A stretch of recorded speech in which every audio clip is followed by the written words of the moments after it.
안녕하세요. 사연 읽어주는 남녀입니다. 오늘도 와주셔서 감사합니다. 구독과 좋아요 부탁드리며 오늘의 사연 시작하겠습니다. 저는 소심한 성격의 50세 남자입니다. 젊은 시절에는 소심한 게 아니라 신중하고 조용한 거라고 생각했는데 나이 들어보니 그냥 소심한 성격이더라고요. 집에서 가업처럼 하던 나무 농장을 이어받아 하다 보니까 사람 만나는 것보다는 나무, 풀, 꽃이랑 함께 있는 시간이 더 길고 그나마 만나는 사람도 해외에서 온 노동자들이다 보니 하루 종일 입 한 번 떼지 않는 날이 허다합니다. 그나마 부모님 살아 계실 때는 아침, 저녁으로 함께 식사하며 한두 마디라도 나눴는데 작년에 어머니 돌아가시고 올해 초에 아버지 돌아가신 후에는 정말 말을 할 곳이 없어서 말을 못하는 하루하루가 가고 있습니다. 친구라고 해봐야 고등학교 같이 다녔던 동네 친구가 한둘 있는데 이 친구들이야 회사 다니면서 이 사람 저 사람 많이 만나서 저 말고도 놀 사람이 많고 마누라의 애들이랑 시간을 보내야 하니 저랑은 1년에 한두 번 만날까 말까입니다. 그나마도 작년에 만났을 때 제가 술을 먹고 한번 깽판을 치는 바람에 그 이후로는 서먹해져서 서로 연락도 잘 안 해요. 평소에는 애들이 모태솔로라고 놀리고 반백년을 홀로 사느라 몸에 사리가 생겼을 거라 놀려도 그냥 웃으면서 넘기곤 했는데 그날따라 유난히 그 말이 화가 나고 울컥하더라고요. 한 번도 그래 본 적이 없는데 저도 모르게 버럭 화를 내면서 상을 뒤집어 엎어버렸습니다. 농담처럼 웃으며 말했던 친구는 너무 놀래서 얼굴이 하얘졌고 한 친구는 심장이 이상하게 뛴다며 119를 불러 병원으로 가버리고 저는 태어나서 처음 경찰서에 가서 혼도 나고 가게에 돈도 물어주게 되었습니다. 아마 애들도 당황하기는 했을 거예요. 수십 년간 모태솔로라고 놀려왔는데 새삼 제가 버럭 화를 냈으니까요. 나중에 남자도 갱년기가 온다는데 너도 그런 거 아니냐며 사과도 아니고 위로도 아닌 애매한 비아냥과 함께 유야무야 넘어가긴 했지만 그날 이후 저는 유난히도 외로움이 사무쳐서 혼자 술을 먹다 눈물을 흘린 적이 한두 번이 아닙니다. 부모님이 살아생전 저한테 다 필요 없다. 여자면 된다. 아프리카도 상관없고 아마존도 괜찮으니 그냥 여자만 데리고 와라라고 귀가 닳게 말씀을 하셨는데 결국 이 나이 되도록 연애 한 번 못 해보고 나무랑 꽃만 키우며 세월을 다 보내버렸습니다. 불행 중 다행이라고 할까요? 그래도 농장은 꽤 큰 편이에요. 직원들도 모두 대를 이어 가업처럼 일하는 사람들이 많아서 저희 농장에서 가장 오래 일하는 김 이사님은 저보다도 10살이 많으세요. 그분은 아버지도 제 아버지와 함께 농장을 일구셨고요. 저한테는 형이나 다름없는 분이죠. 김 이사님도 저희 집 아들이라고 생각하시고 부모님 장례를 자기 부모님 장례 치르듯 그렇게 열심히 꼬박 저와 함께 해주었습니다. 한 가지 저와 다른 건 일찍 가정을 꾸려서 이미 아이가 셋이나 된다는 거죠. 회사에서야 김 이사님이라고 부르지만 사석에서는 형 동생 하는 사이인데 며칠 전에 제 손을 꼭 잡고 그러더라고요. 저기, 아유 어떻게 외국 여자라도 내가 좀 알아볼까? 우리 거래하는 소석집 있잖아.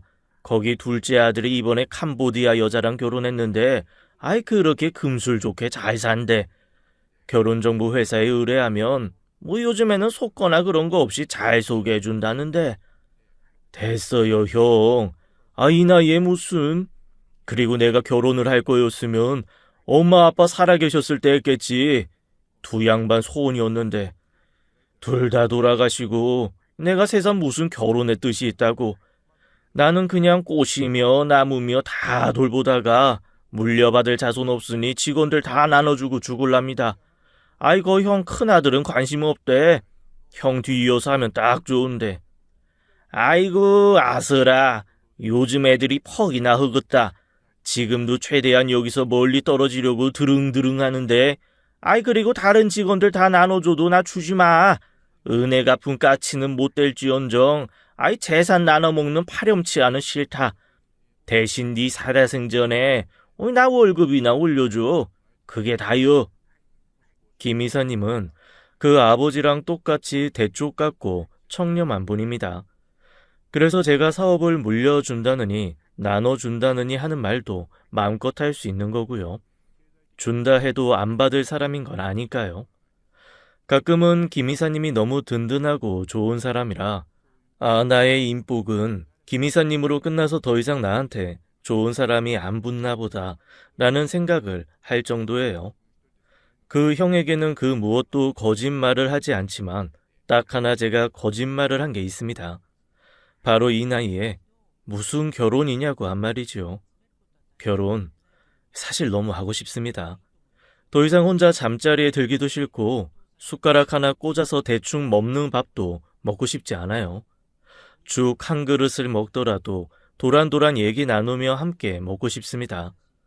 딱히 뭔가를 안 해도 좋으니 그저 자다 깨서 옆을 봤을 때 고나게 자고 있는 누군가의 옆모습이 있었으면 좋겠다는 것이 제 솔직한 심정이에요. 그런데 희한하게 결혼정보 회사 같은 데서 조건을 맞춰 연결해주는 건 싫더라고요. 남들이 들으면 아직 배가 덜 고팠다, 아쉬운 게 없다 욕을 하겠지만 그래도 좀 억울합니다. 저도 가슴 뛰는 만남도 해보고 싶고 서로 알아가며 설레는 시간도 가지고 싶습니다.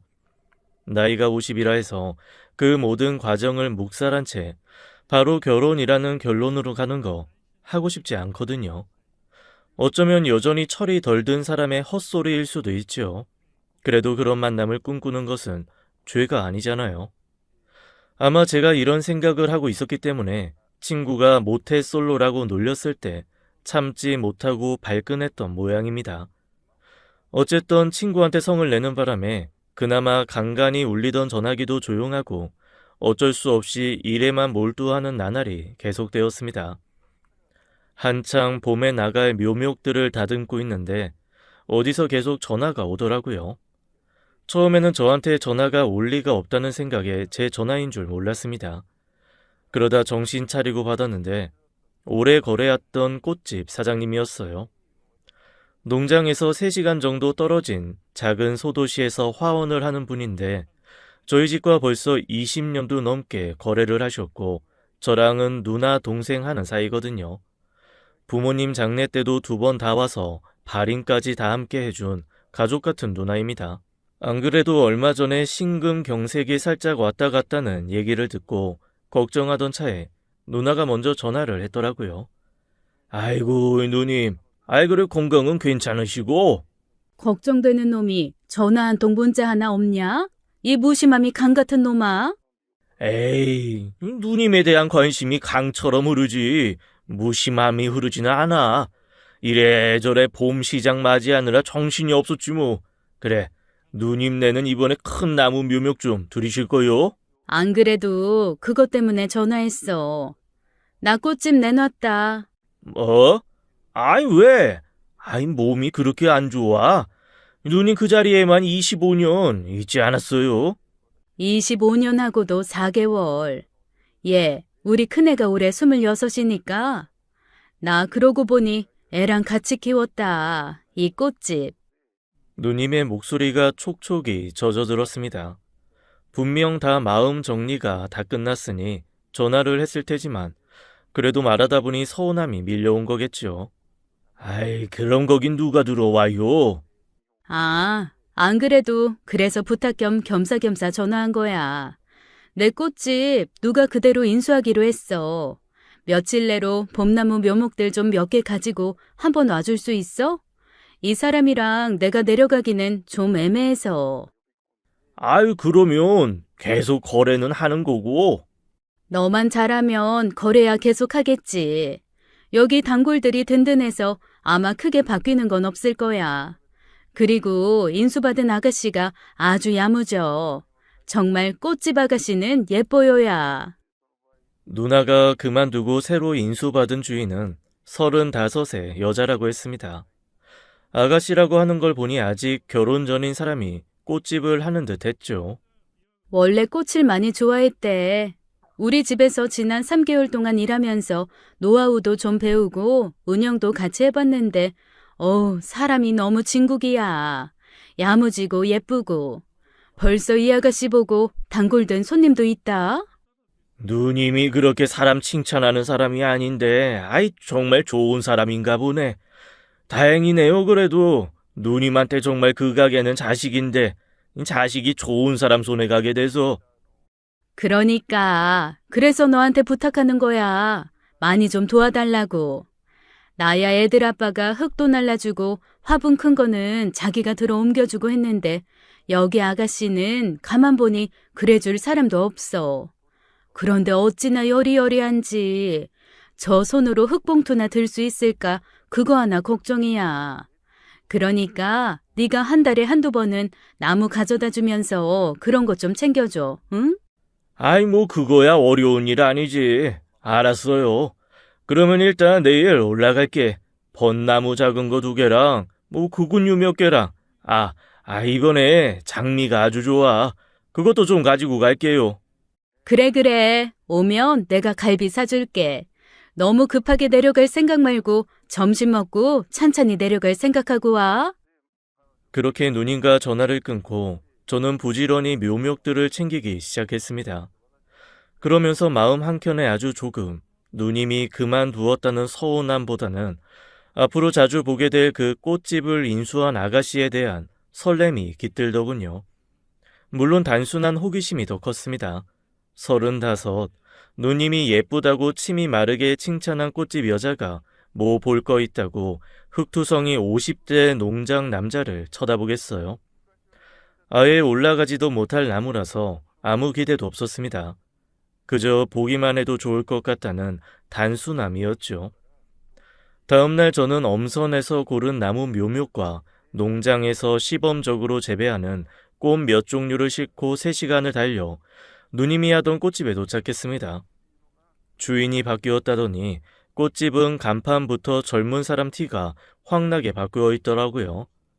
녹색에 노란색으로 꽃, 그리고 식물이라고 써있던 간판은 하얀색에 짙은 초록색 영어로 깔끔하게 바뀌었고, 매장 밖에는 다양한 꽃다발이 흐드러지게 진열되어 있었어요. 알록달록한 리본에 묶인 꽃들이 너무 고와서 저도 모르게 한참을 쳐다보고 있었는데 누가 고운 목소리로 절 부르더군요. 세강 농장에서 오셨죠? 돌아본 곳에는 천사가 서 있었습니다. 일하면서 저는 한 번도 흰색 아니 밝은 색을 입어본 적이 없는데 그 여자분은 발목까지 내려오는 하얀 원피스에 원피스를 다 가리는 앞치마를 하고 있더라고요. 연두색이랑 노란색으로 격자 무늬가 된 앞치마가 꼭 예쁘게 핀 개나리 한 다발 같았습니다. 게다가 허리까지 내려오는 머리를 묶은 자주색 리본이라니 누가 꽃과 나무 하는 사람 아니랄까봐 저는 그 여자를 보고 처음 든 생각이 이거였습니다. 흰 벚꽃나무 아래 개나리, 아예 그 위를 덮은 자목련, 아유 어쩌면 사람이 이렇게 꽃나무가 있냐.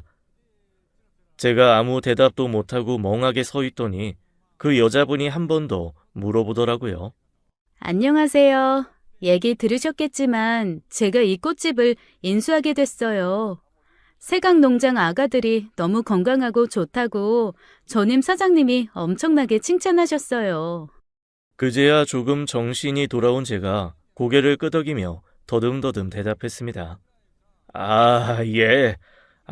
저희 나무들은 그러니까 화학 비료보다는 땅의 힘을 원천으로 하는 자생력을 키우는 조건에서 자라서 사람으로 치면 연약한 도시 아이가 아니라 이 산과들에서 뛰어놀며 자란 건강한. 아이고, 뭘 그런 걸 떠들고 있어. 그냥 엄청 공들여서 잘 키우고 있으니 잘 팔아라. 그러면 되지. 너도 참 언제 대표위원 갖추고 젠체도 좀 하고 그럴래? 아유, 내가 말했지? 우리 세강농장 대표. 이렇게 사람이 순박하니 꽃하고 나무밖에 몰라. 아이고, 누님 오셨어요? 밥 사주러 왔지. 어디 나무 가져온 것 좀 보자. 세상에, 나무 너무 좋다. 이거 토분에 심어두면 금방 나가겠는데? 그죠? 저도 안 그래도 보자마자 토분에 심으면 너무 멋있겠다 했어요. 좀 큰 토분에 넉넉하게 심으면 멋있을 것 같아요. 토분 옮겨드릴까요? 정말요? 그러면 너무 감사하죠. 안 그래도 무겁고 커서 좀 걱정하고 있었는데. 생끝 웃는 얼굴이 얼마나 예쁘던지요. 하늘에서 내려온 천사를 보는 것 같았습니다. 게다가 하얀 원피스를 입고 있으니 정말로 제가 TV나 책에서 보던 천사를 눈앞에서 보는 것 같았죠. 제 눈빛을 누님은 아마 눈치채신 모양입니다. 저한테 슬그머니 다가오셔서 툭 치면서 그러시더라고요. 둘이서만 밥 먹을래? 누나 빠져줄까? 화들짝 놀라서 제가 그랬죠. 큰일 날 말씀하지 마시라고. 저 그런 거 아니라고 말입니다. 그렇게 얼굴이 벌개진 채 저는 끙끙거리며 화분을 모두 날라주었습니다. 그녀는 참 친절하고 예쁘고 곱더라고요. 화분을 날라주면서 제가 뻘뻘 땀을 흘리니까 손수건도 내어주고 차가운 오미자 차도 주고 이렇게 수고해 주셔서 어떡하냐며 자기는 드릴 게 없다면서 안절부절 못하는 모습이 너무 귀여웠어요. 그렇게 누님과 둘이 저녁을 먹고 다시 농장으로 내려오는 길, 3시간이 어떻게 지나간지를 모르게 농장에 빨리 도착하는 것처럼 느껴졌습니다. 솔직히 말씀드리면 운전하는 내내 그녀 생각에 정신이 없었거든요. 그러는 한편 제 마음 한쪽에서는 또 다른 자아가 이렇게 말을 했습니다. 야, 네 나이 50이다. 엉강생심 꿈도 꾸지 마라. 네가 알랭드롱처럼 잘생기고 정우성처럼 멋있어도 그 여자는 안 돼. 너랑 나이 차이뿐만 아니라 모든 수준이 엉감생심이야. 꿈도 꾸지 마. 꿈도 꾸지 마. 저의 마지막 남은 이성이 그렇게 말을 했지만 감기와 사랑은 숨길 수 없다고 하던가요. 저는 그날부터 끙끙 앓아놓기 시작했습니다. 농사 일도 도통 손에 잡히지 않고 나무를 다듬다가도 멀쩡한 가지를 잘라내서 이사님께 한 소리 듣는 게 일상이 돼버렸죠. 오죽하면 이사님이 저한테 그러시더라고요. 아이 묻지도 않고 따지지도 않을 테니 대체 빚을 얼마나 진 거요? 아이 말을 해봐. 내가 갚아줄 수 있는 수준이면 갚아줄 테니까. 아이 혹시 농장 넘어갈 정도는 아닌 거지. 빚을 지다니요? 제가 무슨 빚을 져요? 아이 그렇게까지 정신이 홀딱 빠져서 앞뒤 안 가리고 멍 때리는 거면 집을 날려먹을 만큼 큰 빚을 지지 않고서야 아이 그럴 리가 없다는 게 내 생각이요. 농장 사람들도 다 저거 어디서 큰 사고 치고 왔다고 아이 다들 걱정이요. 그래서 제가 피식 웃으면서 얘기했습니다. 에이 절 아직도 그렇게 모르세요? 형님 제가 빚을 지긴 무슨 빚을 져요. 저 화투도 고스톱도 못 치고 미나투나 간신히 치는 사람인데 아이 제가 어디 가서 뭘 하겠습니까? 그러자 김 이사님이 가슴을 펑펑 치며 그러시더라고요. 아이 그런 놈인 걸 아닌데 이 꼬라지라고 있으니 아이 어디서 보이스피싱이라도 크게 당한 것 같아서 내가 하는 얘기요. 아이 어떻게든 메꿀 수 있을 때 메꿔야 하니까. 그런 거 아니라고 김 이사님을 안심시켰지만 제 하는 행동은 전혀 아닌 게 아니었습니다. 사고는 계속 발생했어요. 꽃도 뒤집어 엎고 나무도 뒤집어 엎고 이상한 대로 배달하고 정말 이러다가는 제 명에 못 살겠다 싶었던 그때 그녀에게 연락이 왔습니다.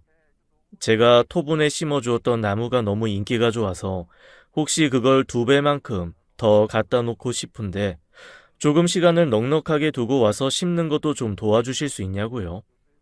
아무래도 혼자 하려다 보니 아직은 좀 힘들고 어렵다는 말과 함께 말입니다. 세상에 그 문자를 보는 순간 갑자기 온 세상이 총 천연색으로 바뀌더라고요. 그전에는 뭔가 칙칙한 회색빛이었거든요. 갑자기 농장에 무지개가 뜬 것 같고 꽃들이 더 환해진 것 같기도 하고 나무들이 막 말을 거는 것 같기도 하고 제가 정말 제정신이 아니구나라는 생각이 들어 피식피식 웃음부터 나왔습니다. 그렇게 웃음을 참지 못하면 농장으로 나가서 나무를 마구마구 캐고 꽃도 막 자르고 그랬더니 한쪽에서 농장 사람들이 수군거리는 게 들리더라고요. 사장님 드디어 미쳤다 야. 아 인제는 막 웃으면서 꽃 자른다.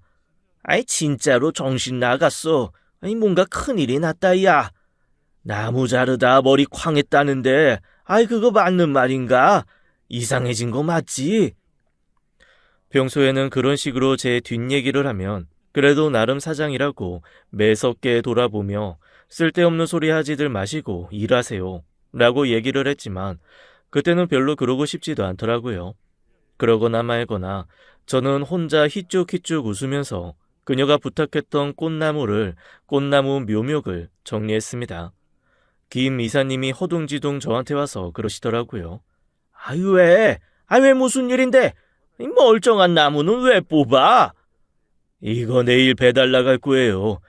저기 좀 시간 걸리니까 배달 나갔다가 늦게 들어와도 기다리지 마시고 다들 알아서 퇴근하세요.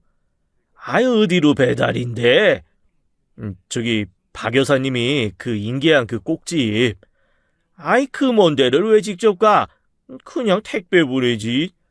박 여사님이 부탁하셨어요. 초반에 조금 자리 잡기 전까지는 제가 좀 도와달라고.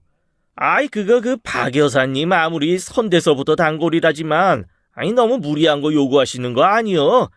내가 한 소리 할까? 김 이사님 말에 저도 모르게 발끈하고 말았습니다. 무슨 무리? 다 그렇게 사는 거지. 어우렁더우렁 도와줄 수 있으면 도와주는 거고, 내가 힘이 모자라, 아니면 능력이 모자라, 내가 해줄 수 있는 건 다 해주는 거지. 할 수 있어야죠. 할 수 있다고. 그러자 당황한 얼굴로 김 이사님이 저를 위아래로 훑어보며 얘기했습니다. 알아, 할 수 있는 거. 뭘 그렇게 화를 내고 그래? 그거 참 이상하네. 요즘에 진짜 이상이요. 내가 무슨 일인지 반드시 알아낼게요. 이상하긴 뭘 이상해요. 그냥 그렇다는 거지. 나 내일 일찍 갈 거니까 자취 마요. 그렇게 말을 얼버무린 후 저는 제일 예쁜 나무 모종, 제일 예쁜 꽃을 차에 차곡차곡 싣고 다음날 동트기가 무섭게 차를 타고 꽃집으로 갔습니다. 꽃집은 아직 문을 열기 전이더라고요. 그래서 그 앞에 차를 세워놓고 숨을 고르는데 저 멀리서 그녀가 걸어오는 것이 보였습니다. 아주 천천히 마치 꽃잎이 바람에 흩날리듯 그렇게 천천히 걷더라고요. 항상 농장에서 빨리빨리 쟁걸음으로 걷는 사람들만 보다가 그렇게 느리고 느린 걸음으로 천천히 걷는 사람을 보는데 그게 왜 그렇게 예뻐 보였는지요. 마치 영화 속에서 여주인공이 슬로우 모션으로 걸어오는 것 같은 느낌이었어요. 그녀는 한 손에는 빵 봉지를 들고 있었고 한 손에는 커피를 들고 있었습니다. 그러다가 제 트럭을 보더니 조금 빠르게 다가오더라고요. 다가오는 그녀를 보고 저도 트럭에서 내렸죠. 어머, 벌써 오셨어요? 저는 시간 조금 더 걸리실 줄 알고 드실 빵이랑 커피 사오는 길이에요. 세상에, 그녀의 손에 들려있던 빵과 커피는 제 것이었습니다. 순간 감동이 밀려오더라고요. 지금까지 누군가가 저를 위해 빵과 커피를 준비해 준 적이 있었던가 싶으면서 이런 경험도 해보는구나. 세상에, 내 생에 누군가가 나를 위해 이 아침에 저 멀리서부터 먹을 것을 사다 주는 경험을 하는구나 라는 생각에 마음이 몽글몽글해졌습니다. 아이고, 무슨 빵이랑 커피를. 그냥 저는 물이면 되는데. 그래도요, 이 집 빵 되게 맛있어요. 여기 커피도 되게 맛있고요. 혹시 빵이랑 커피 안 좋아하세요? 무슨 소리세요? 빵과 커피만으로도 먹고 살 수 있는 사람이에요. 네, 사실 저는 빵을 먹으면 소화가 잘 안 됩니다. 밀가루만 먹으면 이상하게 속이 꾸룩꾸룩 거리더라고요. 그리고 커피도 그 까만색 커피 있잖아요. 아메리카노라고 하나요? 그거는 대체 무슨 맛으로 먹는지 모르겠어요. 그죠? 설탕, 프림 하나씩 딱 들어간 믹스커피. 저는 그게 최고로 맛있습니다. 근데 그녀가 빵과 커피를 사왔다는데 당연히 그 빵과 커피는 저에게 맛있어야 했습니다. 얼른 받아들고 가게 앞에 있는 작은 벤치에 앉아서 먹기 시작했죠. 그런데 정말로 깜짝 놀랐습니다. 아니, 빵이라는 게 이렇게 맛있는 거였나요? 그리고 시커 먹기만 한 그 커피가 어쩜 이렇게 달고 맛있나요? 이때까지 내가 먹었던 건 뭔가 다른가 싶을 생각이 들 정도로 그날 먹은 빵과 커피는 너무 맛있었습니다. 더 신기한 건 빵을 먹고도 제가 배가 꾸룩거리지 않았다는 거예요. 이게 참 신기하구나. 사람에 따라서 이렇게 다를 수가 있구나 라는 생각을 하며 저는 그때 깨달았습니다. 제가 그녀에게 첫눈에 반했고 그녀를 몹시도 좋아하고 있다는 사실을 말이죠. 하지만 절대 티를 낼 수는 없었습니다. 누가 봐도 저희는 어울리지 않는 커플이고 특히나 저는 그녀를 넘볼 수 없는 입장이라는 걸 스스로 너무 잘 알고 있었거든요. 저렇게 예쁜 여자가 남자친구가 없을 리도 없고요. 그런데 그렇게 마음을 정리하기에는 그녀가 너무 매력적이고 아름다웠습니다. 제가 가져간 꽃나무를 보더니 세상에 눈물을 글썽거리며 좋아하는 겁니다. 그리고 이렇게 말하더라고요. 저는 정말 사장님이 있으셔서 너무 좋아요. 이 동네에서 이렇게 예쁜 꽃나무를 저희 집만 갖다 놓을 수 있는 건 다 사장님 덕분이에요. 사장님, 오래오래 저랑 같이 해주셔야 돼요. 순간 저는 그녀가 저에게 청혼한 줄 알았습니다. 오래오래 같이 있어 달라는 그 말이 오래오래 가격 올리지 말고 자기한테 잘 납품해 달라고 하는 말로 들을 수도 있지만 그 당시 저에겐 그렇게 들리지 않았어요. 하늘에서 종이 울리고 천사가 나팔을 불며 저희의 커플 탄생을 축하해 주는 것 같은 착각에 빠졌죠. 저도 모르게 방긋 웃으며 대답했습니다. 압류, 압류. 그렇게 해야죠. 영원히 함께하겠습니다.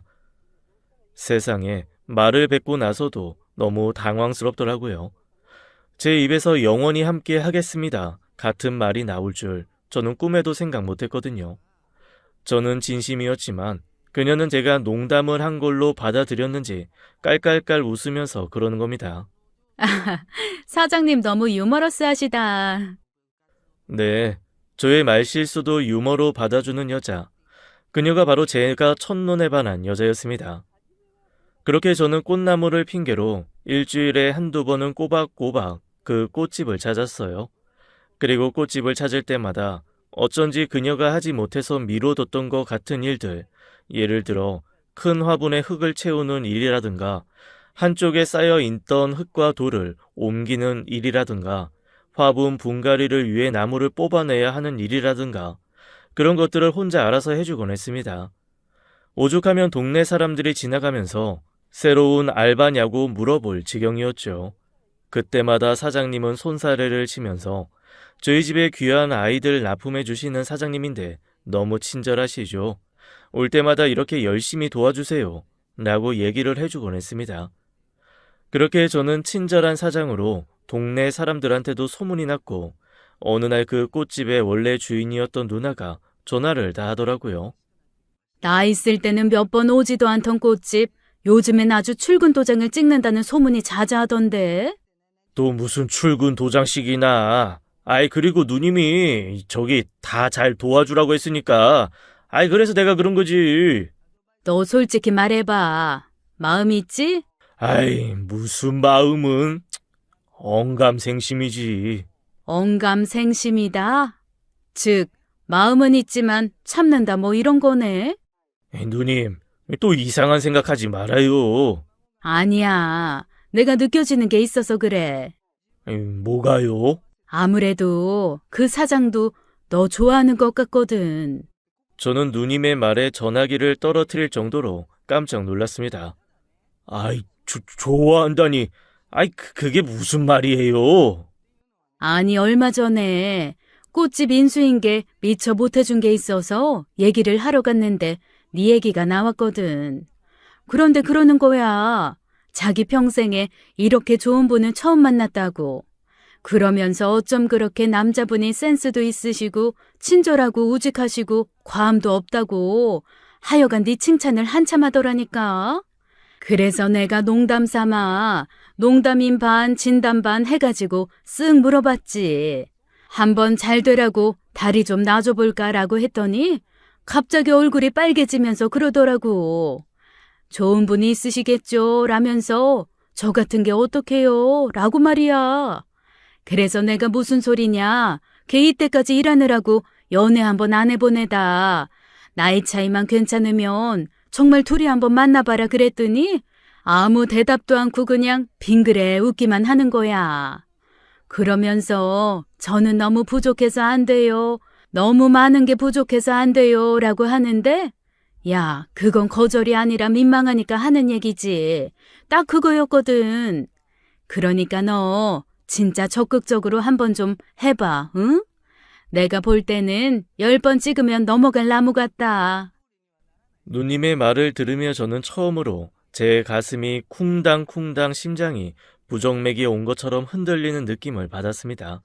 뭐랄까, 저 담 너머에 너무너무 예쁜 공주가 사는데 담이 너무나 견고하고 높아서 그 누구도 부실 수 없다라는 얘기를 어렸을 때부터 들은 탓에 아예 시도도 안 하다가 어느 날 그 담벼락 아래 저 하나만 드나들 수 있는 아주 작은 문이 있는 걸 발견한 듯한 그런 느낌이었어요. 이 문만 열면 저 견고한 담 밖에 있는 공주에게 내가 다가갈 수 있다는 일말의 희망이 생겼다고 할까요? 하지만 희망이 크면 그만큼 실망과 절망도 큰 법이죠. 저는 그거를 잘 알고 있었기에 누님에게 무심한 듯 툭 얘기했습니다. 누님 또 설레발 치신다. 이 저랑 어떻게 어울리기나 해요? 아니야. 내 촉은 틀리지 않어. 분명 둘이 잘 될 것 같다니까. 너 이래놓고 나중에 나 모른 척하면 정말 서운하다. 나 분명 너희 연결해 준 거야. 아주 좋은 옷 한 벌 감이다. 아이고 누님 이상한 소리 하지 말고 그 사람한테도 이상한 소리 하지 말아요. 에이 그냥 쓸데없는 소리 하지 말아요. 네 인생에 이렇게 너한테 호감이라도 보이면서 여지 준 여자 있었냐? 이런 여자 생겼을 때 얼른 달려들어서 잡어. 원래 독수리도 뛰어가는 토끼 말고 망설이는 토끼 잡는 법이야. 지금 그 꽃집 아가씨는 약간 망설이는 토끼라니까. 네가 순하고 느린 비둘기를 유지할 때가 아니야. 독수리가 돼서 잡아야지. 날갯짓을 하라고 이 녀석아. 저는 누님의 말을 듣고 끝까지 아니라고 발뺌을 하며 일단 전화를 끊었습니다. 하지만 제 마음 한구석에는 독수리가 자라고 있었어요. 툭툭 알 껍질을 깬 독수리는 점점 날개의 짓을 퍼덕일 준비를 하고 있었죠. 다음날 밤새 고민하던 끝에 저는 농장에서 김 이사님이 4년간 공을 들인 멋진 장미 묘목을 봐서 차에 실었습니다. 이 장미 묘목을 갖고 제가 농장을 나간 걸 아는 순간 김 이사님한테 제가 어떤 취급을 받을지 등짝을 몇 번이나 맞을지 뻔히 다 보였지만 어쩌겠습니까? 뭐 제가 사장인데 제 마음대로 할 겁니다. 무조건 그 장미 묘목을 차에 싣고 차에 시동을 걸었습니다. 그 장미 묘목은 김 이사님이 정말 오랜 시간 공을 들여서 개발하신 나무예요. 노란 장미와 분홍 장미, 빨간 장미 나무랑 흰 장미까지 한 화분에다가 다 넣어서 약간 토피어리처럼 입체적인 하트 모양을 만들어서 다듬어 놓으신 나무거든요. 그래서 꽃이 피면 한 화분에 빨간 장미, 노란 장미, 분홍 장미, 흰 장미가 모두 어우러져서 피면서 굉장히 통통하고 예쁜 하트 모양을 만들어낼 수 있게 수년간 지극정성으로 다듬은 나무였습니다. 얼마나 조석으로 애써서 다듬고 돌봤는지 저희 농장에서는 저 나무는 수억을 줘도 못 팔 거라는 농담마저 오가는 그런 나무였죠. 하지만 제가 그걸 과감하게 빼내어서는 차에 실은 겁니다. 그리고 도망치듯 농장을 빠져나와 새벽길을 달려 가게로 갔습니다. 어라 그런데 새벽 5시밖에 안 됐는데 가게에 불이 켜져 있는 거예요. 이게 웬일이지 싶어서 들여다봤는데 그녀가 혼자 가게 안에 앉아 울고 있더라고요. 눈물을 뚝뚝 흘리며 눈물 한 방울 닦고 꽃 한 송이 자르고 눈물 한 번 닦고 꽃 한 송이 자르고 그러면서 작은 꽃바구니를 만들고 있었습니다. 이 시간에 제가 왔다는 것도 이상하지만 이 시간에 저러고 울고 앉아서 꽃바구니를 만들고 있다는 것도 그다지 흔한 일은 아니어서 대체 어떻게 해야 할지 망설이고 있는데 그녀가 고개를 들어 밖을 보더라고요. 그리고는 제 트럭을 보고는 깜짝 놀라서 일어나 나왔습니다.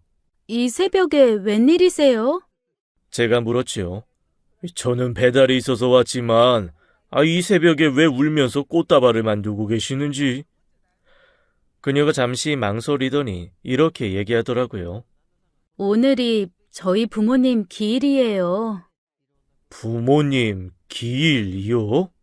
네. 저희 부모님 4년 전에 교통사고로 한날 한시에 돌아가셨거든요. 그래서 부모님 기일이라 부모님 납골묘에 가려고 아침부터 꽃바구니 만들고 있었어요. 엄마가 좋아하셨던 카라로 만들려고 하는데 카라가 너무 연해서 꽃바구니가 잘 안 되네요. 그러고 보니 저는 그녀의 가족 관계를 아무것도 모르고 있더라고요. 그래서 용기 내서 물었습니다. 큰 사고셨나 봐요. 네. 저희 식구가 다 차를 타고 가던 중에 음주운전하고 역주행하던 차랑 부딪혔어요. 부모님은 그 자리에서 돌아가셨고 저는 병원에 4개월 있다 나왔고요. 아이고, 아이, 많이 안 다치셨어요? 뭐 돌아가신 부모님보다는 어쨌건 전 살아 있잖아요. 그녀가 뭔가 말을 할 듯 하다가 슬그머니 말을 그만두더라고요. 저는 그런 그녀를 보며 마음속에 더 크게 애정이 자라는 게 느껴졌습니다. 정말 고생 많이 하셨겠네요. 사실 너무 예쁜 나무가 있어서 그거 갖다 드리고 싶어서 온 거였는데, 돈은 필요 없습니다. 그냥 제가 선물로 드리고 싶어서 가져온 거니까요. 앞에 두고 마스코트처럼 키우셔도 되고, 뭐 파셔도 되고, 여튼 저 나무 심어드리고 제가 납골묘 모셔다 드릴게요. 트럭도 괜찮으시면 같이 타고 가시죠. 세상에, 저렇게 멋진 나무를 선물로요? 저거 장미죠? 네, 네 종류 장미를 서로 얽혀서 모양 잡은 거예요.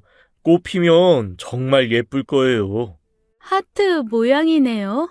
그녀의 말에 저는 얼굴이 빨개지고 말았습니다. 꼭 제 속을 들킨 것 같아서 너무 민망했지요. 어색한 마음에 괜시리 나무만 툭툭 치면서 흠흠 헛기침만 했습니다. 그런 저를 보면서 그녀가 다시 쌩긋 웃으며 물어보더라고요. 이렇게 신세져도 될까요? 저 정말 납골묘까지 태워다 주실 거예요? 신세는 무슨, 제가 영광이죠. 그런데 차가 너무 엉망이라 잠깐만요. 흙이라도 좀 치우고 청소 좀 할게요. 괜찮아요. 저도 여기서 만날 만지는 게 흙인데요, 뭐. 그리고 흙이 뭐 어때서요? 우리 같은 사람 먹고 사는 거 다 흙 때문인데. 흙 홀대하면 안 되죠. 아니 어떻게 말 한마디 한마디가 그렇게 예쁠 수가 있는지. 우리라는 단어에 심장이 마구 뛰고 흙을 홀대하면 안 된다는 말에 눈물이 왈칵 날 뻔했습니다. 사실 농장을 한다고 하면 대부분 제일 먼저 보이는 반응이 땅 있어서 좋겠다지만 그 다음은 어떻게 맨날 그렇게 흙만 만지고 사냐, 난 그렇게 못 산다 같은 말이거든요. 흙 냄새 난다고 싫어하지, 흙 묻는다고 싫어하지. 아니 흙이 어때서요? 특히 그녀가 마지막에 했던 흙 홀대하면 안 된다는 말은 돌아가신 아버지가 늘 하셨던 말이라 더욱 가슴에 와서 맺히더라고요. 그렇게 그녀는 제 차를 타고 부모님 납골묘에 갔고 저는 얼결에 차에 있기가 좀 애매하다는 이유로 그녀 부모님의 납골묘에서 인쇄까지 했습니다. 그리고 그날 그녀가 저한테 그러더라고요. 정말 좋은 분 같다고, 같이 있으면 편해진다고 말이죠. 그 순간 어디서 그런 용기가 났는지 저도 모르게 이렇게 얘기하고 말았습니다.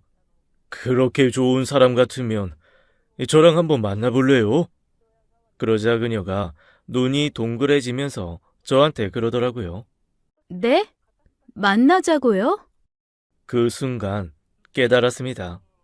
제가 헛물을 켜고 있었구나. 남들 말대로 호의를 너무 과장되게 받아들였구나. 이렇게까지 깜짝 놀랄 만큼 내가 못할 소리를 한 건가 라는 생각이 들어서 얼굴이 벌게지더라고요. 그래서 얼른 손살에 치며 웃으면서 얘기했습니다. 아닙니다, 아닙니다. 못 들은 척 하세요. 농담이 지나쳤습니다. 그리고 도망치듯 가게를 빠져나왔지요. 그렇게 돌아온 농장에는 화가 잔뜩 난 김 이사님이 저를 기다리고 있었습니다. 김 이사님이 그러시더라고요. 그 나무 어쨌냐? 제가 대답이 없자 거의 저희를 칠 듯이 노려보며 다시 한번 물으셨습니다. 아이, 나무 어쨌냐고! 그런데 그 순간 왜 그렇게 서러움이 밀려오던지요. 저는 나름 좋아하는 여자한테 나무를 갖다 줬는데 그 여자한테 보여준 마음은 어쩐지 거절당한 것 같고 나무까지 가져갔다고 구박받는 게 너무 서러워서 버럭 소리를 지르고 말았습니다. 마치 모태솔로인 걸 놀렸던 친구한테 화를 냈던 그때처럼요. 좋아하는 여자한테 갖다 줬어요. 왜요? 순간 김 이사님을 비롯한 주변 직원들까지 모두 침묵과 정적에 휩싸였습니다. 김 이사님이 저한테 조용히 물어보시더라고요. 아이, 좋아하는 여자? 방금 여자라고 했냐? 아이, 지금 네가 여자라고 한 게 맞아? 금방 후회가 몰려왔지만 이미 엎질러진 물이었습니다. 하지만 한번 엎질러진 물을 다시 주워 담을 순 없죠. 할 수 없이 고개를 끄덕였습니다. 그러자 김 이사님이 무슨 로또라도 된 듯 벙벙 뛰며 그러시더라고요. 아이, 네가 지금 분명히 좋아하는 여자라고 했다. 아이, 어떤 여자야? 뭐하는 여자야? 아이, 혹시 너 그 꽃집 여자냐? 너 그래서 맨날 그 꼭집 가는 거야? 이거, 박 여사님한테 뭐 어떻게 감사를 드려야 되냐? 우리 농장 지분이라도 줘야 되냐? 아이, 대체 박 여사님이 어떤 여자를 소개해 준 거여? 눈치 빠른 김 이사님이 그렇게 얘기를 해서 모두의 시선이 저한테 쏠리는 상황을 저는 견딜 수가 없었습니다. 그래서 김 이사님을 얼른 붙잡고 슬그머니 구석으로 데리고 갔죠. 그리고 얘기했습니다. 사실은 그 여자가 맞기는 한데, 형님, 그 여자가 35이요. 35. 아이, 나이가 뭔 상관이야. 그런데 그 여자도 너 좋다냐? 그건 아닌 것 같아. 아예 안 그래도 오늘 고백 비슷한 걸 했는데 엄청 깜짝 놀라면서 황당하다는 얼굴을 하더라고. 그래서 그냥 사실 도망쳐 왔어. 아이, 뭐여? 헛물킨 거여? 그래도 네가 좋아하는 여자가 생겼다는 것 자체가 고무적이다. 아이, 뭐 그 이후에 어떻게 될지 모르겠지만 어쨌거나 알았다. 들어가서 쉬어. 아이, 장미나무만 버렸어. 그렇게 김 이사님은 실망한 듯한 저를 혼내지도 못한 채 돌아가라고 하고 슬그머니 사라지셨어요. 너무 복잡한 마음에 일할 기분도 나지 않아서 고개만 푹 숙이고 멍하게 앉아 있었죠. 그런데 그때 저한테 전화가 오는 겁니다. 박 여사님, 우리의 꽃집 누나였어요. 또 이 누나한테 얼마나 욕을 들어먹을까 겁이 더럭 났지만 전화를 안 받으면 그 후환이 더 두려운 분이거든요. 그래서 어쩔 수 없이 시무룩한 목소리로 전화를 받았습니다. 예, 너 왜 그러고 그냥 갔니? 네? 아이, 저기... 너 꽃만 배달해주고 그냥 갔다며. 누나, 아이, 무슨 얘기 들으신 거예요? 내가 진짜 답답해서. 예, 여자들은 가끔 침묵이 대답일 때가 있어. 나한테 와서 그러더라. 아니, 자기도 호감이 있고 좋아하는데 너무 갑자기 그렇게 말씀을 하셔서 놀래가지고 가만히 있었다고. 그게 거절인 줄 알고 휙 가버리신 것 같다고. 자기 어떻게 해야 되냐고 그러더만. 진짜요? 아니, 누나, 진짜 그랬어요? 암흑이었던 주변 환경이 다시 서서히 컬러를 찾아가는 것 같았습니다. 그런데 누나가 뒤에 이런 얘기를 하시더라고요. 너 그 친구 어머님 아버님한테 갔다 왔다며? 네, 아니, 납골당 같이 다녀왔어요. 그러면 교통사고 얘기도 다 들어서 알겠네. 네, 아이, 다 들어서 알죠. 너 정말로 괜찮어? 뭐가요? 교통사고 얘기 다 들었다며. 정말 괜찮냐고. 저는 대체 누나가 무슨 말을 하는지 알 도리가 없었습니다. 교통사고가 무슨 내가 원해서 생기는 일인가요? 내 잘못도 아닌데 그런 거 가지고 사람 상처 들춰내고 그러면 안 되는 게 맞는 거죠. 그래서 누나에게 다 들었다. 그런데 그게 왜 문제가 되는지 알 수 없다고 대답했죠. 그랬더니 누나가 안도의 한숨을 푹 쉬면서 그러더라고요. 그래. 안 그래도 너는 그렇게 생각할 거라고 생각했어. 그럼 너 다 알고 있고 그래도 괜찮다고 했다고 전해준다. 아이고, 누나. 안 괜찮고 괜찮고 할 게 뭐 있어요. 당연히 괜찮은 거지. 아이, 그런 거 가지고 뭐라고 하는 사람도 있나? 예. 그런 거 가지고 이러쿵저러쿵 하는 사람이 많으니까 내가 걱정돼서 둘을 적극적으로 연결을 못했던 거 아니야. 어쨌건 네 인격은 내가 믿었지만 그래 알았다. 내가 잘 전해줄게. 너도 일절 티내지 말고 잘해줘. 응? 정말 좋은 여자야. 내가 뭘 티를 내? 아이고, 나는 아무것도 몰라서 티도 못 내. 그래. 그런 자세 아주 좋다. 아무것도 몰라요. 그 자세 너무 좋아. 그렇게 누님이 전화를 끊은 후 저는 혼자 머리를 쥐어박았습니다. 얼마나 연애 경험이 없고 일천하면 여자가 긍정의 침묵을 보인 거를 황당함과 거절의 침묵으로 받아들이고 그렇게 도망쳐 왔을까요? 한번 물어보기라도 할 것을 말이죠. 저의 어리석음을 원망하며 전전긍긍하다가 슬그머니 그녀에게 전화를 했습니다. 그렇게 가셔서 너무 속상했어요. 미안해요. 방금 저기 누나한테 전화 받았어요. 네, 저도 조금 아까 통화했어요. 다 알고 계시고 다 괜찮다고 하셨다고.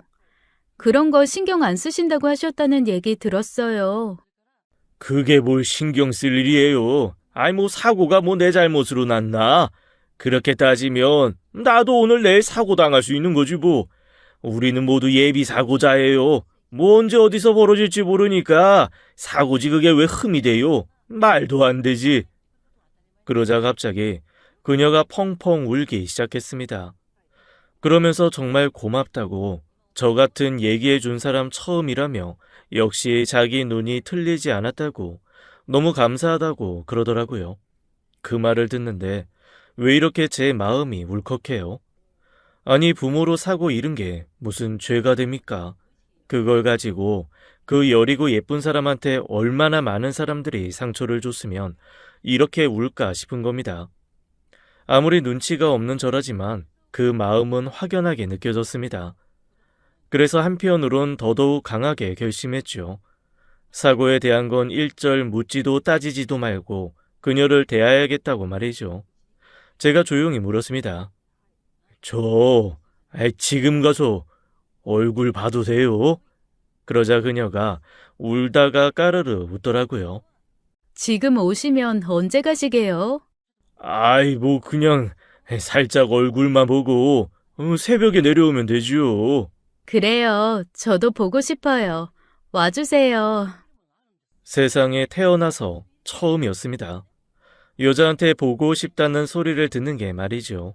저는 불이 나게 뛰어나가 트럭에 시동을 걸었습니다. 그러자 퇴근하려던 김 이사님이 쫓아와서 저를 붙들더라고요. 아이, 너 어디 가? 어디 가려고 그래, 이 녀석아? 제가 나쁜 생각이라도 할까봐 당황한 얼굴이었습니다. 그래서 제가 씩 웃으면서 얘기했어요. 아, 형 걱정 마. 나 데이트하러 가. 그러자 김 이사님 눈이 동그래지더라고요. 아이, 뭐여? 30분 전만 해도 죽을 것 같다는 놈이? 오해 풀렸어. 그 여자도 내가 좋대. 세상에, 김 이사님이 그렇게 기뻐하는 얼굴은 큰아들이 대학 갔다는 얘기 들은 이후로 처음인 것 같았습니다.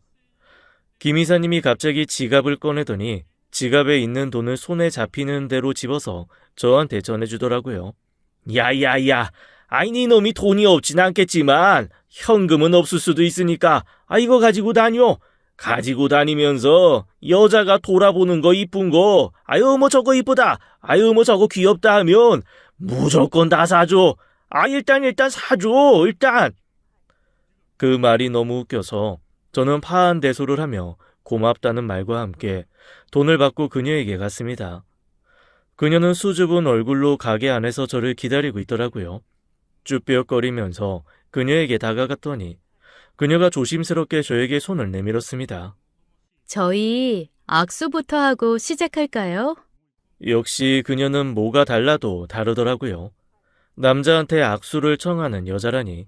그 손을 잡는데 세상에 어쩜 그렇게 보드랍고 작은지 손을 잡는 순간 손끝에서부터 머리끝 발끝까지 찌르르 전기가 만볼트는 흐르는 것 같았습니다. 한번 잡은 손은 절대 놓고 싶지가 않더라고요. 그래서 그날 헤어지는 순간까지 5시간 정도 그녀의 손을 한 번도 놓지 않았습니다. 손에서 땀이 나서 퉁퉁 부를 것 같아요.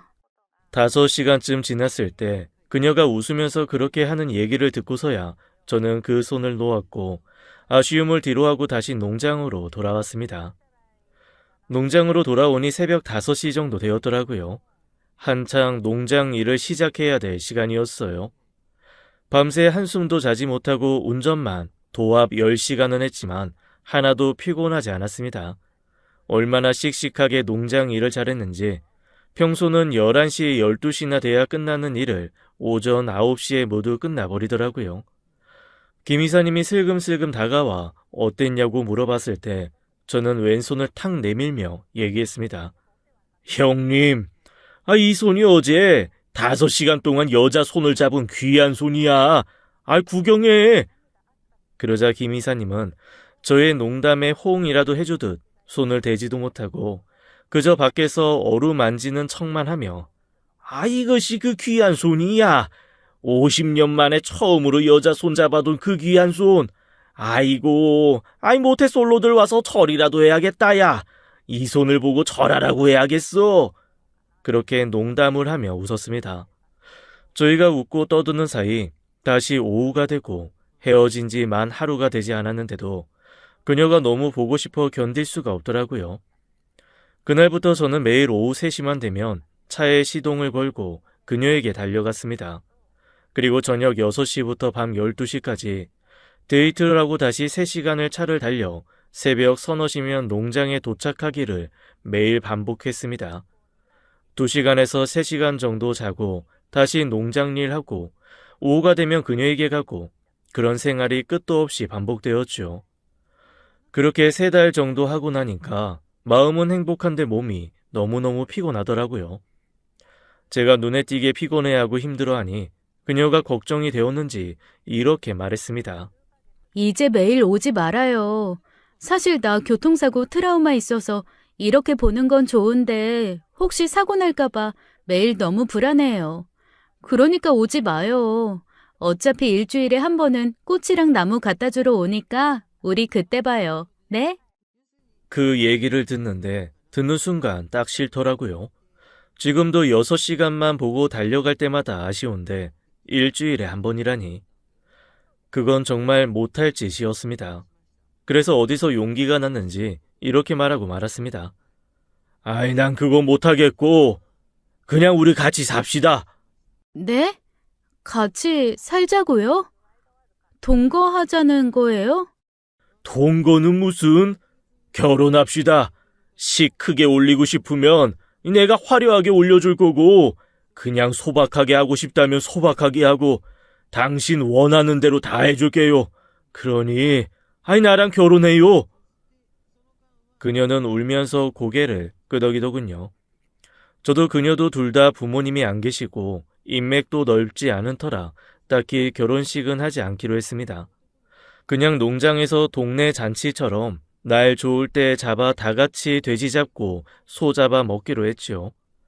그렇게 정말 우리 둘을 축복해주는 사람들 사이에서 소박한 결혼식을 올리고 저는 평생 가볼 일이 있을까 싶은 신혼여행을 떠났습니다. 비행기로 8시간이나 가야 하는 먼 섬나라였지요. 그렇게 난생 처음 여자와 한 침대에 들어가는 시간이 다가올수록 가슴이 두 방망이질을 치더라고요. 저 진짜 모태솔로여서 결혼 전에 형들이 온갖 얘기를 다 해주고 그래도 나이가 이만큼 먹었으니 알 건 안다고 생각했지만 이게 또 실전은 다르잖아요. 잔뜩 긴장을 하고 샤워를 했습니다. 아내는 제가 하고 나서 하겠다며 발갛게 상기된 얼굴로 기다리고 있다가 제가 샤워를 하고 나오자 쑥스러워하면서 화장실로 들어가더라고요. 시선을 어디에 둬야 할지 몰라서 일단 조명을 낮추고 등을 돌린 채 누워 있었습니다. 이렇게 심장이 뛰다가 혹시 입 밖으로 뛰어나가지는 않을까 걱정을 하고 있는데 아내가 샤워를 마치고 슬그머니 침대 안으로 들어오더라고요. 세상에, 얼른 불을 끄고 아내를 안았습니다. 그런데 다리에 뭔가 이상한 게 느껴졌어요. 아내의 다리가 있어야 할 곳에 단단하고 차가운 막대기가 느껴지더라고요. 이게 뭔가 싶어 어둠 속에서 슬그머니 이불을 들쳤는데 세상에, 아내 왼쪽 다리가 무릎 아래에서부터 로봇 다리인 게 아니겠습니까? 제가 너무 놀라 가만히 있자 아내가 그러더라고요. 아, 처음 봤죠? 처음 보면 좀 놀라기는 해요. 아내의 말에 저는 속으로 생각했습니다. 아니, 봐서 놀란 게 아니라 처음 알아서 놀란 건데, 이걸 왜 말을 안 했지? 나 사기당한 건가? 그런데 아무리 제가 눈치가 없어도 아내의 반응은 숨긴 것을 들킨 사람의 반응이 아니었습니다. 어쩐지 느낌에 이 사실을 몰랐다는 것을 아내에게 얘기하면 안 될 것 같았죠. 어두운 데서 보니까 엄청 멋있네. 뭔가 미래에서 온 사람 같아. 그러자 아내가 눈물을 글썽이며 얘기하더라고요. 고마워요. 꽃집 언니가 당신이 다 알고 있다고. 그런데 사고가 무슨 죄냐며 다 괜찮다고 할 때부터 알아봤어요, 내가. 정말 고마워요. 이제야 제 뒤통수가 땡 하고 울렸습니다. 처음 아내에게 고백을 하고 도망치듯 농장에 와서 받았던 누나의 전화가 어떤 의미였는지 말입니다. 누나는 제가 아내에게 모든 것을 듣고도 괜찮다고 했다는 걸로 받아들였고, 그 얘기를 들은 아내는 제가 누나에게 모든 사실을 듣고도 이해하는 걸로 받아들인 거였죠. 이렇게 된 마당에 누가 뭘 잘 전하고 잘못 전하고가 무슨 소용이겠어요? 전 이미 아내와 한 침대에 있고 이 여자를 사랑하는데요. 그렇게 꿈 같은 첫날 밤을 지내고 다음날 저는 처음으로 찬찬히 아내의 다리를 바라봤습니다. 무릎 아래로 단단하게 붙어 있던 로봇 다리 위로 아내가 긴 바지를 입고 신발을 신더라고요. 생각해보니 아내는 한 번도 짧은 치마나 바지를 입지 않았습니다. 늘 발목까지 내려오는 긴 치마, 그리고 종아리를 덮는 신발을 신었죠. 게다가 걷는 것도 자연스러워서 저는 조금도 눈치를 채지 못했습니다. 그제야 왜 무릎을 굽히는 것을 힘들어 했는지, 천천히 걸었는지 등이 다 이해가 되었습니다. 이 더운 나라에 오면서 긴 바지만 가져왔어. 나가서 예쁘고 짧은 원피스 사줄게. 그거 입어. 다리 날씬하고 예뻐서 잘 어울릴 거야. 아내가 배시시 웃더라고요. 그래요. 로봇 다리면 어떻습니까? 저렇게 예쁘게 웃는 여자가 내 아내인데요. 로봇 다리를 아내가 가졌으니 저도 이제 더더 멋진 슈퍼맨이 돼야겠지요. 애매모호하게 말해서 저를 결혼에 꼴이나게 만든 꽃집 누나에게는 정말 멋진 옷 한 벌을 해줄 생각이에요. 지금까지 사연 읽어주는 남녀였습니다. 끝까지 함께 해주신 여러분 감사드리며 저희는 다음 사연으로 돌아올게요. 감사합니다.